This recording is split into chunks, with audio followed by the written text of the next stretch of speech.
Eto na, tatlong winning streak na ang ating Golden State Warriors. Eto na ang ating pagchichismis, Warriors versus New Orleans Pelicans. Eto na, dumadako na tayo sa first quarter sa ating pagchichismis. Eto na, Pelicans, dumidiskarte sila, sumasalaksak, good for to ang kanyang layup. Eto na, Caprisaliti, sumasalaksak, ito na butata ang inabot sa Caprisaliti. Isang sakong semento ang pamalo ang kanyang nasungkit galing sa Pelicans. Speaking of butata, mayroon tayong narinig sa radyo na ang ating idol si Lul Labron paliklaro na siya ang tinaguriang hari ng mga butata. Eto na, New Orleans nagmamadali, tumatakbo, daig pa ang kabayo at ito na, bumitaw ng long distance relationship, hindi napasok at ito na na-follow, kaya nga mag-follow na kayo sa akin. Aray ko, joke lang po, sakit ang ginawa mo.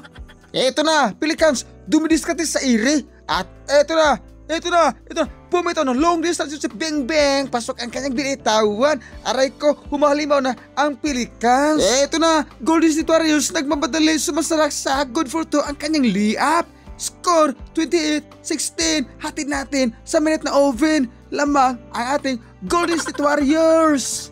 Eto na, Pods, sumasalaksak, pasa kay Jimmy the Buckets, bumitaw ng long distance relationship, bing bang, pasok ang kanyang binitawan. Para ito sa lahat na nasasaktan, umaray na ang nasasaktan dahil natalo na ang Pelicans. Eto na, dumadako na tayo sa second quarter dahil ako ay matutulog pa. Eto na, Stephen Curry, ang ating greatest love of all, pasa kay Caprisaliti to Curry, at ito na, bumitaw ng hook shot si Curry, hindi napasok, buti lang na-follow, kaya nga mag-follow kayo sa akin.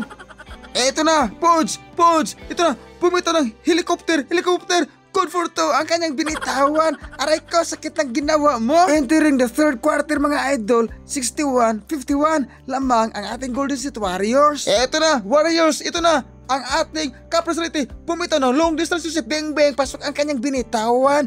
Parang sinaniban ni Stephen Curry ang ating Caprisaliti. Aray ko, humahalimaw na ang Caprisaliti, bang bang. Eto na, Stephen Curry to Caprisaliti, sumasalaksak, good for two ang kanyang salaksak. Eto na, Jimmy the Buckets, ito na sumasalaksak, pasa na naman, at ito na pasa kay Horford Ranger, bumitaw ng long distance, pasok ang kanyang binitawan.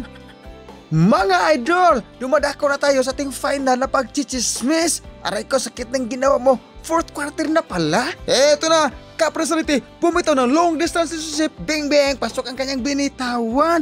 Naghalimaw na si Caprisaliti dahil magbabalik na si Lul Labron sa paglalaro. Eto na, bumitaw ng long distance relationship, bang bang, pasok ang kanyang binitawan. Naghalimaw na ang ating mga pambato sa Golden State Warriors. Grabe pala mga idol, tatlong winning streak na ang ating Golden State Warriors. Ang ibig sabihin, kalabaw lang ang tumatanda. Kaya mga solid fans ng ating Golden State Warriors, huwag kayong mag-alala dahil malapit na magbabalik si Lul Labron. Aray ko, sakit ang ginawa ko dahil nandito pala ang ating idol si Stephen Curry.